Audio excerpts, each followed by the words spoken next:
శ్రీ నమ శ్రీకృష్ణాయ నమ శ్రీ లక్ష్మీనృసింహాయ నమ శ్రీ పరకాల యతీంద్ర మహాదేశికాయ నమ.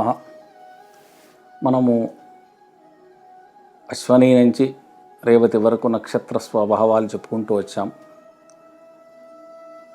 గత వీడియోలో శ్రవణ నక్షత్రం విషయం చెప్పాము.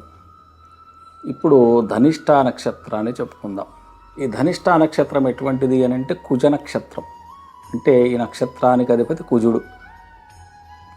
ఈ కుజుడు ఈ రెండు రాశులకు చెందినటువంటి నక్షత్రం. అంటే రెండు పాదాలు మకర రాశిలో ఉంటుంది, రెండు పాదాలు కుంభరాశిలో ఉంటుంది.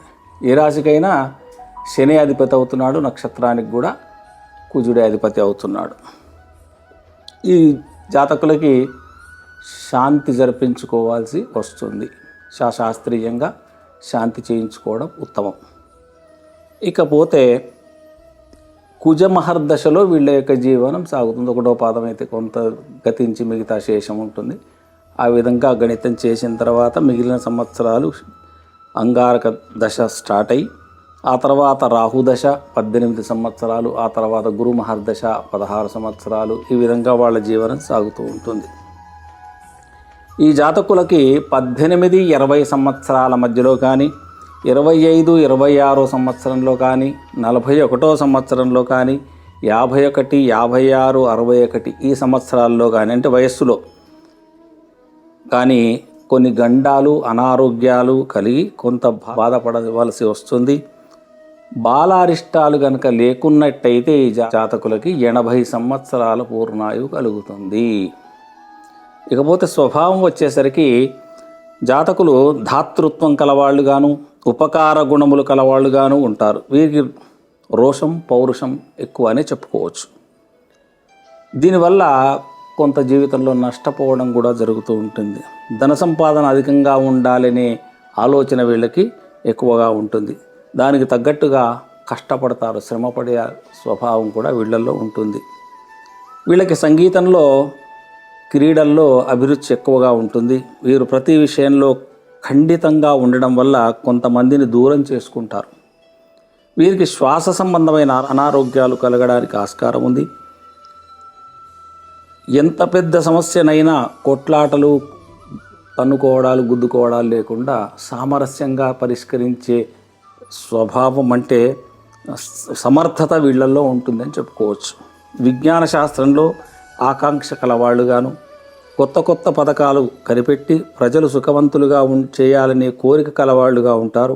మతతత్వవాదులు, సంఘంపై గౌరవం కలవాళ్ళు, అనేక రకములైనటువంటి క్రీడా సంస్థలు కానీ క్లబ్బులు కానీ స్థాపించాలనే ఆకాంక్ష వీళ్ళల్లో ఎక్కువగా ఉంటుంది. ఇక వృత్తులు ఏ వృత్తి చేస్తే వీళ్ళు ముందుకు వెళతారనేది చూస్తే,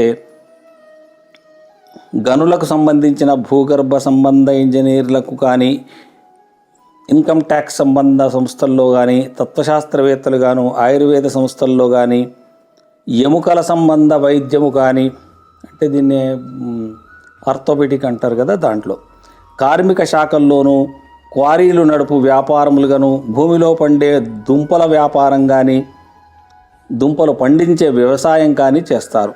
చేసినట్టయితే వీళ్లకు అభివృద్ధిలోకి వస్తారు. వ్యర్థ భూములను, అంటే పాడుబడ్డ భూములు ఉంటాయి కదా, వీటిని తీసుకొని వీళ్ళు సాగు చేసి మళ్ళీ పంటలు పండే భూమిగా మార్చే విధంగా చేయడంలో వీళ్ళు దిట్టలని చెప్పొచ్చు. పోలీస్ శాఖల్లో కానీ, మిలిటరీ శాఖల్లో కానీ పనిచేయడం వల్ల మిలిటరీ సంస్థల్లో కాంట్రాక్టు గాను, లేదా టెలిఫోన్ శాఖల్లో కానీ, విద్యుత్ సంస్థల్లో కానీ ఉన్నట్టయితే మంచి పేరు, సంపాదన, పేరు ప్రతిష్టలు కలుగుతాయి. ఇకపోతే స్త్రీ జాతకం. ఈ ధనిష్ట నక్షత్రంలో జన్మించినటువంటి స్త్రీలు ఏ విధంగా ఉంటారంటే, శారీరక శ్రమ లేకుండా ఒకే చోట కూర్చొని చేసే పనులు ఇష్టపడతారు.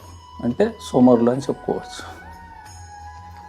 నవలలు కానీ, కథలు కానీ, భాగవత పురాణాలు కానీ చదువుట ఎందు ఎక్కువ ఆసక్తి ఉంటుంది. ఆకర్షణీయమైనటువంటి దుస్తులు ధరించాలనే కోరిక వీళ్ళలో బాగా ఉంటుంది. వాహన సుఖం పొందాలి అనుకుంటారు. దాన ధర్మాలు చేయు మనస్సు వీళ్లకు ఉంటుంది. ఎవరైనా బాధగా ఉన్నారు అంటే తన దగ్గర ఉన్నటువంటి డబ్బును కానీ, వస్తువులు కానీ ఇచ్చి వాళ్ళ యొక్క బాధలను తీర్చాలనే ప్రయత్నం చేస్తూ ఉంటారు. మంచి స్వభావులు, నడవడిక కలవాళ్ళు, ఉపకార గుణం, దయాగుణం, దాక్షిణ్యం కలవారుగా సంఘంలో మంచి పేరు తెచ్చుకునే ప్రయత్నం చేస్తూ ఉంటారు.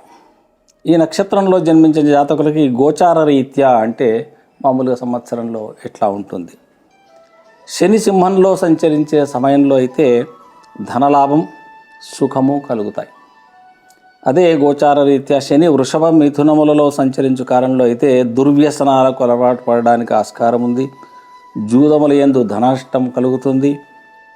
మనోవ్యాకులత, దాయాది నష్టము అంటే వాళ్ళ పాలి వాళ్ళు ఎవరైనా చనిపోవడానికి ఆస్కారం ఉంటుంది ఈ సమయంలో.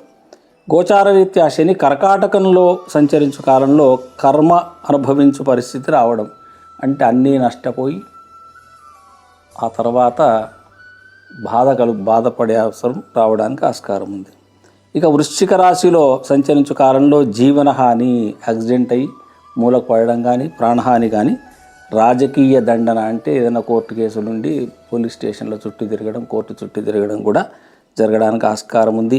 ఈ కాలంలో జాతకులు శని సంబంధించిన శాంతులు జరుపుకున్నట్టయితే శుభ ఫలితాలు పొందడానికి ఆస్కారం ఉంది. ఈ నక్షత్రంలో 1-2 పాదాలను జన్మించిన బాలారిష్టం లేని పక్షంలో బుధ దశలో మారకం సంభవిస్తుంది. దీర్ఘాయు లేని ఎడల గురు దశలో మారకం రావచ్చు. ఈ నక్షత్రంలో 3-4 పాదాల్లో జన్మించిన వాళ్ళకి బాలారిష్టాలు లేని పక్షంలో బుధ దశలో మార్గం సంభవించవస్తుంది. దీర్ఘాయువు లేని ఎడల శని దశ, బుధ భుక్తి దశలో మారకం కలగడానికి ఆస్కారం ఉంది. గమనించే ప్రార్థన. ఇక అదృష్టరత్నం వచ్చేసి 1-2 పాదాలలో జన్మించిన వాళ్ళకి వజ్రాన్ని, 3-4 పాదాల వాళ్ళు నీలమును ధరించాలి. నక్షత్రరత్నం పగడం, దీన్ని ఇంగ్లీష్లో కోరల్ అంటాం మనం. రాశిరత్నం వచ్చేసి 1-4 పాదాల వాళ్ళకి నీలమే ధరించాలి. అదృష్టవారం వచ్చేసి 1-2 పాదాల వారికి బుధవారం, 3-4 పాదాల వాళ్ళకి శుక్రవారం వీళ్ళకి అదృష్టవారంగా భావించాలి. ఇక దిశ వచ్చేసరికి 1-2 పాదాల వాళ్ళకి దక్షిణ దిశ మంచి ఫలితాలు ఇస్తుంది. మిగతా 3-4 పాదాల వాళ్ళకి పడమర దిశ వీళ్ళకి మంచి ఫలితాలు ఇస్తుంది. ఉపవాసం వాళ్ళైతే 1-2 పాదాల వాళ్ళు బుధవారం ఉపవాసం ఉండాలి. 3-4 పాదాల వాళ్ళు శుక్రవారం ఉపవాసం ఉంటే మంచి ఫలితాలు వస్తాయి. పాటించి చూడండి, ఆనందంగా జీవండి. సర్వే జనాః సుఖినో భవంతు, సమస్త సన్మంగళాని భవంతు.